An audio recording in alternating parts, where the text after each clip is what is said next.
ವಿಕಾಸ್ ದೂರಿನಲ್ಲಿ wing commander ಹೆಸರು ಉಲ್ಲೇಖ ಮಾಡಿಲ್ಲ.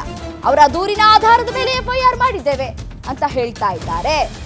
ಪ್ರಕರಣವನ್ನ ಗಂಭೀರವಾಗಿ ಪರಿಗಣಿಸಿದ್ದೇವೆ ಅಂತ ಹೇಳಿ ಕಮಿಷನರ್ ಹೇಳ್ತಾ ಇರುವಂತಹ ಹೇಳಿಕೆ. ಬೆಂಗಳೂರಿನಲ್ಲಿ ಪೊಲೀಸ್ ಕಮಿಷನರ್ ದಯಾನಂದ್ ಹೇಳಿಕೆ ಕೊಟ್ಟಿದ್ದಾರೆ. ಎಫ್ಐಆರ್ ನಲ್ಲಿ ವಿಂಗ್ ಕಮಾಂಡರ್ ಹೆಸರು ಉಲ್ಲೇಖ ಮಾಡದ ವಿಚಾರಕ್ಕೆ ಸಂಬಂಧಪಟ್ಟಂತೆ ಕಮಿಷನರ್ ಮಾತನಾಡಿರುವಂತದ್ದು. ವಿಕಾಸ್ ದೂರಿನಲ್ಲಿ ವಿಂಗ್ ಕಮಾಂಡರ್ ಹೆಸರು ಉಲ್ಲೇಖ ಮಾಡಿಲ್ಲ, ಸೊ ಹಾಗಾಗಿ ನಾವು ಉಲ್ಲೇಖ ಮಾಡಿಲ್ಲ ಅವರ ಹೆಸರನ್ನ, ಹಾಗಾಗಿ ಅದರಲ್ಲಿ ಮೆನ್ಷನ್ ಮಾಡಿಲ್ಲ ಎಫ್ಐಆರ್ ಪ್ರತಿಯಲ್ಲಿ ಅಂತ ಹೇಳಿ ಕಮಿಷನರ್ ದಯಾನಂದ್ ಅವರು ಹೇಳ್ತಾ ಇರುವಂತದ್ದು. ಆಯ್ತು, ಓಕೆ, ಅವರು ಹೇಳಿಲ್ಲ, ಉಲ್ಲೇಖ ಮಾಡಿಲ್ಲ ಅಂತ ನೀವು ಹೇಳ್ತಾ ಇದ್ದೀರಿ, ಬಟ್ ಆದ್ರೆ ವಿಕಾಸ್ ವರ್ಷನ್ ಕೂಡ ಕೇಳ್ಬೇಕಲ್ವಾ? ಹಾಗಾದ್ರೆ ಏನ್ ಹೇಳಿದ್ರು ಪೊಲೀಸ್ ಕಮಿಷನರ್ ದಯಾನಂದ್ ಅವರು? ಒಮ್ಮೆ ಕೇಳ್ತಾ ಹೋಗೋಣ ಬನ್ನಿ. ರಾಜಕೀಯ ಪ್ರಕ್ರಿಯೆ ಆಗಿರೋದ್ರಿಂದ ನಾವು ಅದನ್ನು ಕೂತ್ಕೊಂಡು ಇಲ್ಲಿ ವಿಶ್ಲೇಷಣೆ ಮಾಡ್ತಕ್ಕಂಥದ್ದು ಅಥವಾ ವಿಮರ್ಶೆ ಮಾಡ್ತಕ್ಕಂಥದ್ದು ತಪ್ಪಾಗ್ತದೆ.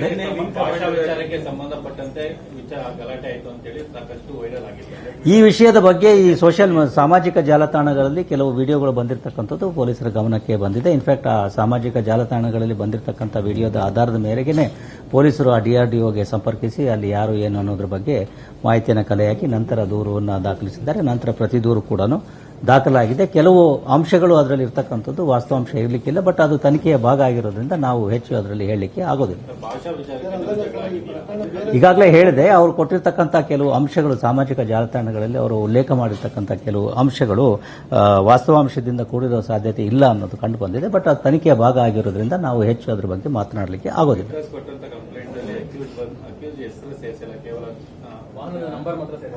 ಅವರು ಬರವಣಿಗೆಯಲ್ಲಿ, ಅವರ ಸ್ವಂತ ಬರವಣಿಗೆಯಲ್ಲಿ ಅವರು ಕೊಟ್ಟಿರ್ತಕ್ಕಂಥ ದೂರ ಏನಿದೆ ಅದನ್ನೇ ನಾವು ದಾಖಲಿಸಿದ್ದೇವೆ.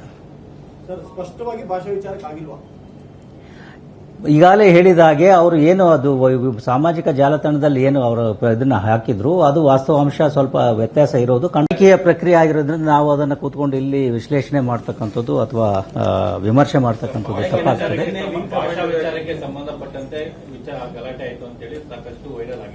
ಈ ವಿಷಯದ ಬಗ್ಗೆ ಈ ಸಾಮಾಜಿಕ ಜಾಲತಾಣಗಳಲ್ಲಿ ಕೆಲವು ವಿಡಿಯೋಗಳು ಬಂದಿರತಕ್ಕಂಥದ್ದು ಪೊಲೀಸರ ಗಮನಕ್ಕೆ ಬಂದಿದೆ. ಇನ್ಫ್ಯಾಕ್ಟ್ ಆ ಸಾಮಾಜಿಕ ಜಾಲತಾಣಗಳಲ್ಲಿ ಬಂದಿರತಕ್ಕಂಥ ವಿಡಿಯೋದ ಆಧಾರದ ಮೇರೆಗೆ ಪೊಲೀಸರು ಆ DRDOಗೆ ಸಂಪರ್ಕಿಸಿ ಅಲ್ಲಿ ಯಾರು ಏನು ಅನ್ನೋದ್ರ ಬಗ್ಗೆ ಮಾಹಿತಿಯನ್ನು ಕಲೆ ಹಾಕಿ ನಂತರ ದೂರವನ್ನು ದಾಖಲಿಸಿದ್ದಾರೆ. ನಂತರ ಪ್ರತಿ ದೂರು ಕೂಡ ದಾಖಲಾಗಿದೆ. ಕೆಲವು ಅಂಶಗಳು ಅದರಲ್ಲಿ ಇರ್ತಕ್ಕಂಥದ್ದು ವಾಸ್ತವಾಂಶ ಇರಲಿಕ್ಕಿಲ್ಲ, ಬಟ್ ಅದು ತನಿಖೆಯ ಭಾಗ ಆಗಿರೋದ್ರಿಂದ ನಾವು ಹೆಚ್ಚು ಅದರಲ್ಲಿ ಹೇಳಲಿಕ್ಕೆ ಆಗೋದಿಲ್ಲ. ಈಗಾಗಲೇ ಹೇಳಿದೆ, ಅವರು ಕೊಟ್ಟಿರ್ತಕ್ಕಂಥ ಕೆಲವು ಅಂಶಗಳು ಸಾಮಾಜಿಕ ಜಾಲತಾಣಗಳಲ್ಲಿ ಅವರು ಉಲ್ಲೇಖ ಮಾಡಿರ್ತಕ್ಕಂಥ ಕೆಲವು ಅಂಶಗಳು ವಾಸ್ತವಾಂಶದಿಂದ ಕೂಡಿರೋ ಸಾಧ್ಯತೆ ಇಲ್ಲ ಅನ್ನೋದು ಕಂಡು ಬಂದಿದೆ, ಬಟ್ ಅದು ತನಿಖೆಯ ಭಾಗ ಆಗಿರೋದ್ರಿಂದ ನಾವು ಹೆಚ್ಚು ಅದರ ಬಗ್ಗೆ ಮಾತನಾಡಲಿಕ್ಕೆ ಆಗೋದಿಲ್ಲ.